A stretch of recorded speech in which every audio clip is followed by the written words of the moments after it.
Bom dia, alunos. Para quem não me conhece, eu sou a professora Brenda, professora de História aqui do Anexo Carvoeiro, e hoje a gente vai falar um pouquinho sobre o contexto histórico da desigualdade social. Para isso, eu vou aqui abrir um slide para ficar mais ilustrativo, para vocês entenderem melhor a ideia. Vamos lá. Como já foi dito, o nosso tema é desigualdade social. Para começar, eu trouxe aqui uma ilustração, né, uma charge, que reflete bem essa desigualdade atualmente, né? Nós temos aí um pai e um filho, morando próximo a uma grande cidade, morando aí no morro, e o filho diz para o pai: pai, eu quero morar naquele mundo. E aí você percebe que são dois mundos muito próximos, fisicamente, mas muito distantes em termos de desigualdade. E aí eu trouxe um conceito para vocês. A desigualdade social é a diferença existente entre as diferentes classes sociais, levando-se em conta fatores econômicos, educacionais e culturais.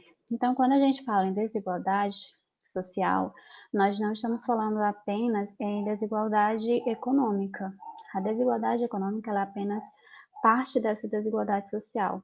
Existem outros fatores, como os fatores educacionais e culturais.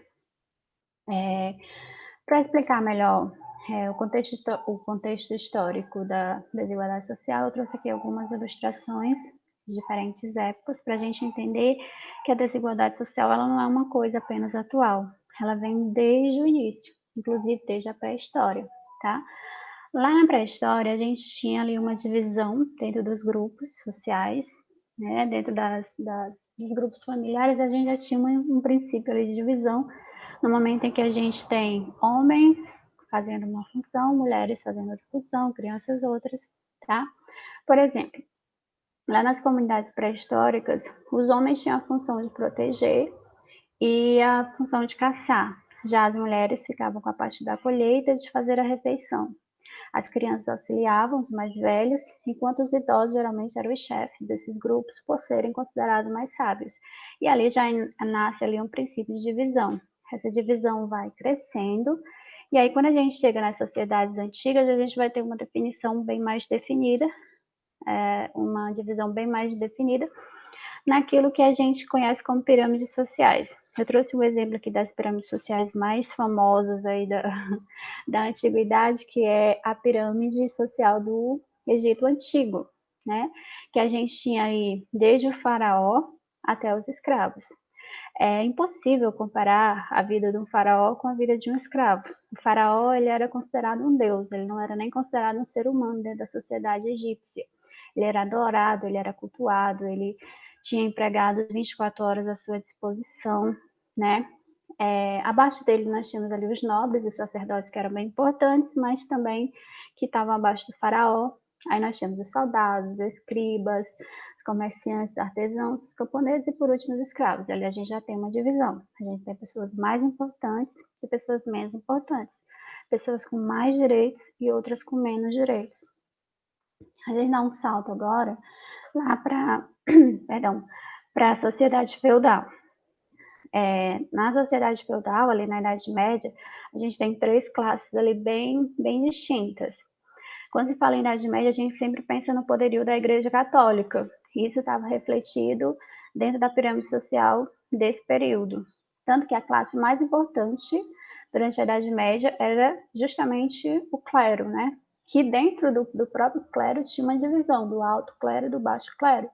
O alto clero, que era composto por bispos, cardeais e arcebispos, geralmente ele vinha de uma família rica, né? E os padres, os monges, eram aqueles que entravam no clero, mas que não vinham de uma família tão rica, tão privilegiada. E aí a gente tinha a nobreza, né? Que não posso dizer que ela seja menos importante que o clero, né? Mas dentro da pirâmide social ela está um pouquinho abaixo. A nobreza são as pessoas que tinham títulos, senhores feudais, que possuíam muita terra, geralmente eles tinham títulos, né? Era conde, visconde, marqueses, e aí o dever deles era apenas defender os cristãos, era eles quem formavam os exércitos, essas coisas. E na parte mais de baixo aí da pirâmide, a gente tinha os vilões, que eram quase servos, porém eles tinham menos obrigações, e os servos, que era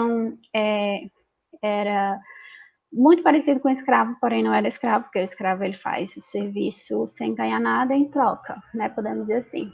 Já o servo não, eles recebiam algumas recompensas, não muitas, mas eles tinham muitos deveres, tá? Eles tinham que pagar muitos impostos. E aí a gente vai ter, ao longo do tempo, sempre essa divisão. A gente vai ter classes mais altas, classes mais baixas. Por exemplo, quando vem a industrialização, a gente vai ter uma ascensão da classe burguesa e a gente vai ter os operários na outra ponta. Sempre existiu esse negócio de mais rico e mais pobre, e isso reflete muito a desigualdade social, porque a desigualdade econômica, ela gera também a desigualdade em termos educacionais, em termos de acesso a serviços de saúde, de educação, tudo isso, tá? É um grande problema que existe na sociedade, mas que vem desde épocas mais remotas.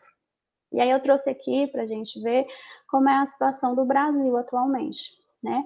Nós sabemos que hoje a gente é dividido em classes, nós temos as classes alta, média e classe baixa, né? Nós temos aí no topo os bilionários, que são muito poucos no Brasil, é uma parcela muito pequena da sociedade brasileira.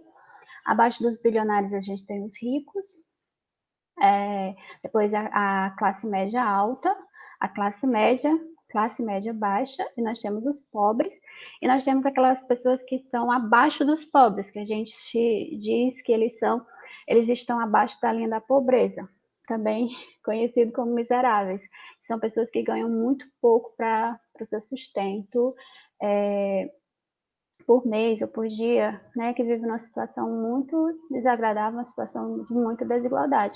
Então, quando a gente tem pessoas que são bilionárias, né, nós temos pessoas que não ganham nem o equivalente a R$ 1 por dia. Isso é muita diferença dentro da nossa sociedade, tá? É um problema que precisa ser combatido e que só vai poder ser combatido com a devida conscientização de que isso realmente existe e através das políticas públicas, beleza? Pessoal, eu espero que vocês tenham entendido. Em caso de dúvida, vocês podem me procurar. Estou disponível aí o dia todo pelo Google Meet, beleza? Muito obrigada a todos pela atenção e até a próxima.